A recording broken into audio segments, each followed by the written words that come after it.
Welcome back to Animal Crossing New Horizons. I'm Darling. Let's show see what's going on our lovely island of Fawnhallow today. Was that poppy? What? It's a spore is not the past tense conjugation of spy. I spied in the opening screen. Well, it's either poppy or pecan. I didn't get a good look. Anyway, what are we talking about today? I don't really know. Let me think. What can we talk about? I'm not sure. Thankfully not too hot at the moment, but hello everyone. Right now in Fawnhallow at 6 PM on Sunday, July 12th, 2026. KK Slider concert, of course. Usually on Saturdays, but of course yesterday was a fishing tourney, which we did not partake in. What should we talk about? Let me think. Excuse me. I will say my volume definitely sounds very loud at the moment. It's kind of weird, like, I kind of have like an instinct now how loud the volume should be when I record Animal Crossing. So like whenever it's too loud now, it's just like that instinctual motion, I'm just like, this is louder than usual. It's kind of fascinating, I suppose, those sort of repeated habits that you build up, those very slight differences. The first thing I immediately thought of was a scene in Knives Out, which if you see Knives Out, you'll know what I'm talking about. If you haven't seen Knives Out, I would definitely recommend it. It's a very fun movie, I think. Less of a whodunit, but a howdunit. Oh, I do not remember your name. Something like Kilimanjaro comes to mind, but that's not it. Groucho. Okay, maybe that's why the out the O sound. But there's a scene, which if you've seen Knives Out, you know what I mean, where just like where a premise, I suppose, of it is built upon the expertise of one of the characters being able to identify something with such minute details. And it's a very fascinating thing, because it also makes me think of that Tom Scott episode. Wait, is it Tom Scott? Maybe. Talking about the viscosity of water, which I've definitely spoken about a couple of times before. But if you don't know it, the TLDR is basically hot water and cold water both make a different sound when being poured into a receptacle. And in both cases, most likely you could tell the difference. Because that sounds very weird to say. How could I tell the difference of two types of water being poured? But if you hear it, and you are someone who's heard hot water being poured versus cold water being poured, you probably could tell the difference. There's like a certain sharpness, I think, to the hot water being poured. And that's straight up just because of the viscosity of the water changes when it's got different temperatures. And that's absolutely fascinating, I think, to me. These sort of like minute details.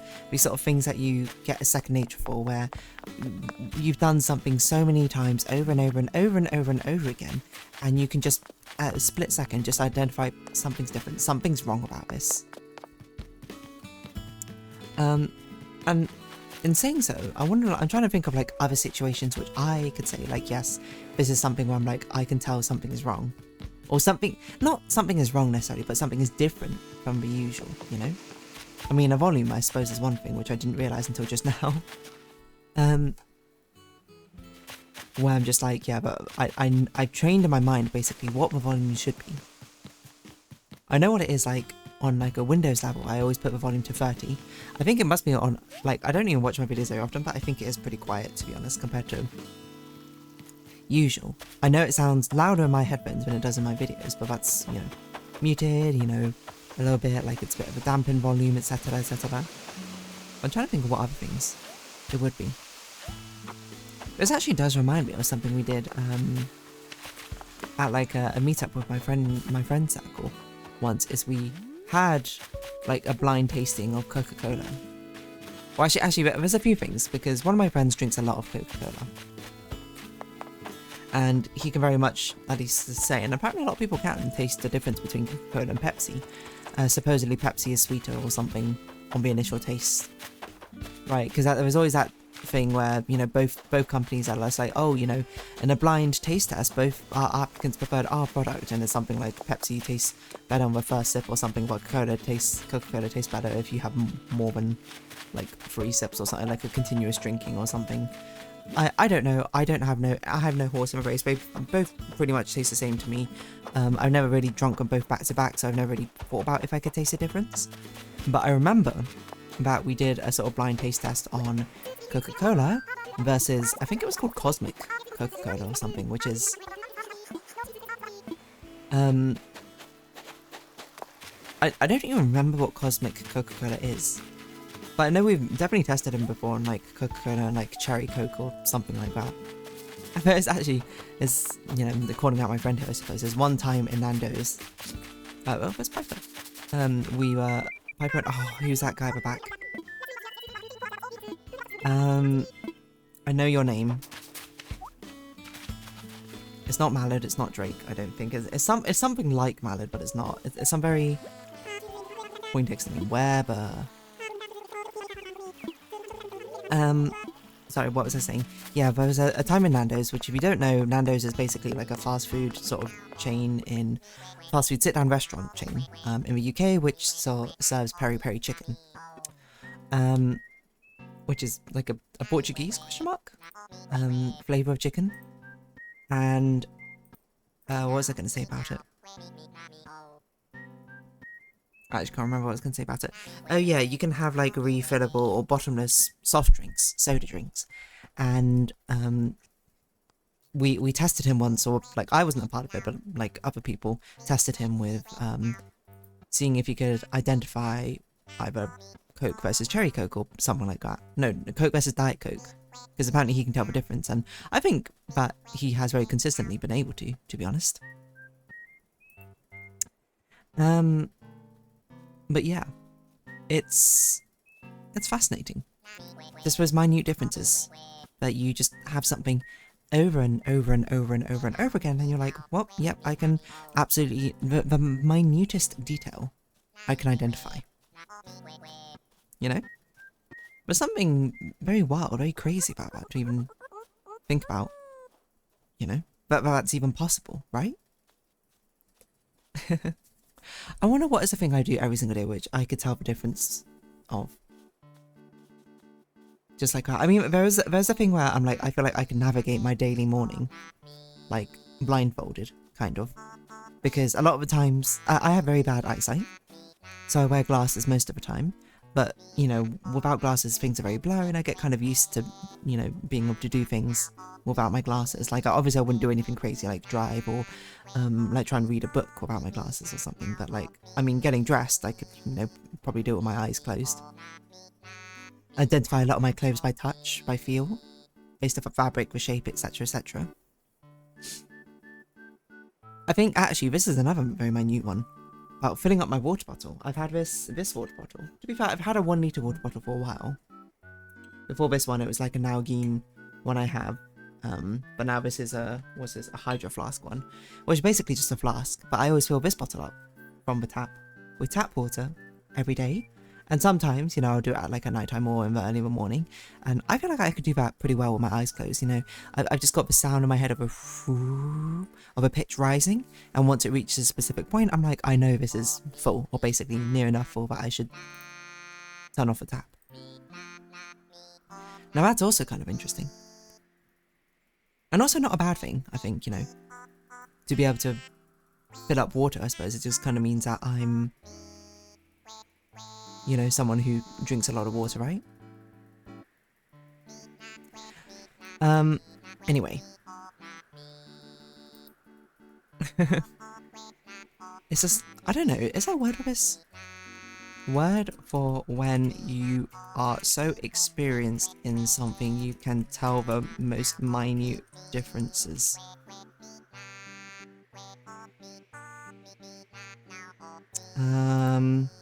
Discerning. I guess so, like a discerning eye or something. A term for someone so advanced in their chosen field they take ordinary things for granted and don't understand others who can't match their expertise. That's not quite what I was going for. Experience, like discerning expertise, I guess is what I mean. What's the term for when you become more aware, Nazis, of something? Frequency illusion, not what I was going for. Word to describe a person with a lot of experience in a specific field. Seasoned artist. Veteran expert is pretty good, yeah. Yeah, I don't know. But there probably is a specific word or trope or something for it, but I don't know. I find it just very fascinating to like even think about conceptually. Not like necessarily how it makes sense, because of course it makes sense just by the nature of it existing. Like you spend enough hours on something, you know when something feels wrong or right. I think like I can do that with drawing sometimes. I can feel when my pen nib is sort of like a bit weird. And when it needs to change. I need to change my pen nib more often, because I feel like definitely I flatten it out too much and then it starts probably scratching my tablet, which is not a good thing. But I don't know. I'm trying to think what else. Oh, actually, this is another very minor thing, but I have a pop socket on the back of my phone. Like, I think I've actually spoken about me using it or something, me ordering it. It was something I ordered from America, mainly because I had a very specific type of thing which I wanted. I saw it and I was like, I love it. And I get a lot of compliments for my pop socket. Who's the person who made it? I can't remember off the top of my head. I could probably find it. It was from Etsy. If you want the exact same one. Etsy pop socket. But I can tell which way round it's rotated, because it's slightly larger on one side than the other, which means that if I want to put my phone vertically and balance it on the pop socket, it's better to do it one way than the other. It's basically a deer's face.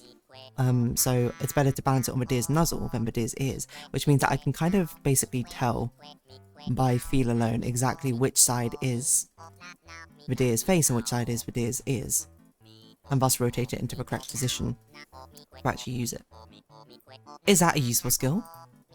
Not particularly, I suppose. I mean, I would put it as most usable, I suppose, late at night or something, when I can't see the pop socket. And then I sort of just turn it around into the right way to see what's going on. But it is pretty, I suppose it still falls into the category of what I was talking about. If you know what I mean. Anywho. Why is that going with all this? I don't know. I think it's nice to take a lot of these little celebrations, I suppose, of what things you are particularly skilled at, in ways that you don't even necessarily realise. You know, don't downplay the possibility of what you can do. Because I think it's very easy to look at these things and be like, what a waste of a skill. But it's like, not like a waste, because I mean, it's something you just naturally did and learned over time. It's not, unless, okay, I guess the exception, like to take a water bottle example, unless I guess you sat there by a sink being like, I'm going to practice this, despite the fact it has no practical purpose for you, then I guess that's kind of a waste. But, you know, I don't think people are really doing that. So I think that's kind of like, I'm making a straw man out of a non-existent argument, if that makes sense. Like, why even bother, I suppose, with that sort of pretense, when it's not a thing? I guess that's what I mean. But yeah, what else? I'm trying to think. I think it's a lot of like clothing things where like I could tell what piece of clothing, what of my wardrobe I'm wearing, even if I couldn't see it. It's sort of like a mix of, you know, sense of touch and proprioception. Oh, I forgot to talk about that sensory experience. Maybe I should have spoke about that. Did I talk about that? Maybe I did. I haven't. I suppose not. I also haven't spoken about Dark Queen and Morphle. Maybe I should do that at some point. I don't know if I'd talk about it in an Animal Crossing video, but anyway. What am I talking about?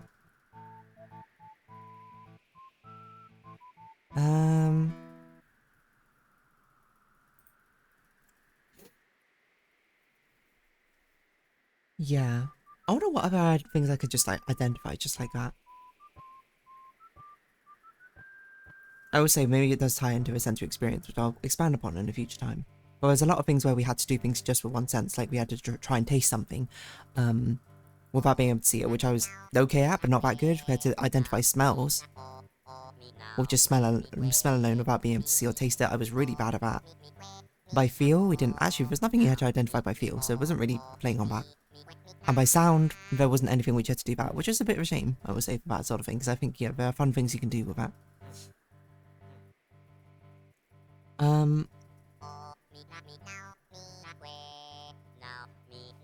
What's that? So that's smell, sight as well. Oh well.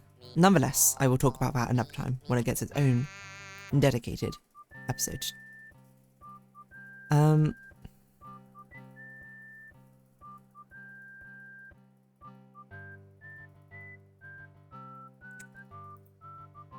What else am I going to say about it?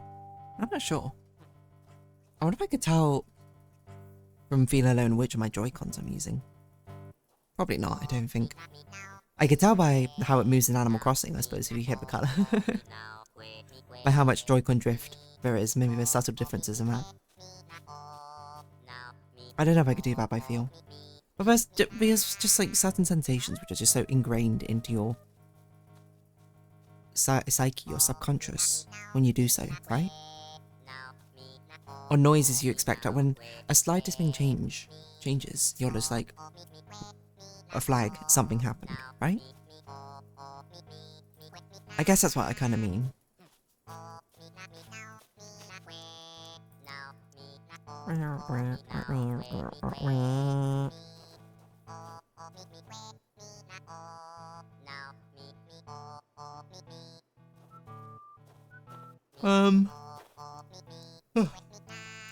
wonder what else I have a sort of discerning eye for. A discerning sense, maybe maybe that's the way I'd put it. I'm trying to think, I'm just like looking around my room. I wonder if I could do my makeup with my eyes closed. I don't think so. For some things I could do, part of my makeup I could do with my eyes closed, I think. Like I could definitely feel like I might be able to do my foundation okay, and maybe my eyeliner. I don't know if I can do my eyebrows. I guess eyeshadow has a bit more sort of leniency, to be honest. I don't know if I'd be able to do foundation, because I feel like I do it mostly by sight for like when it feels properly blended in, right? It's a bit difficult to do it any other way. I mean, tying hair, I suppose, is one. I could do braids without seeing them. I mean, like a lot of the time, especially when you do like French braids down the back of your head or anything. Oh, but I don't really do it down the back of my head. I do it down the side of my head most often.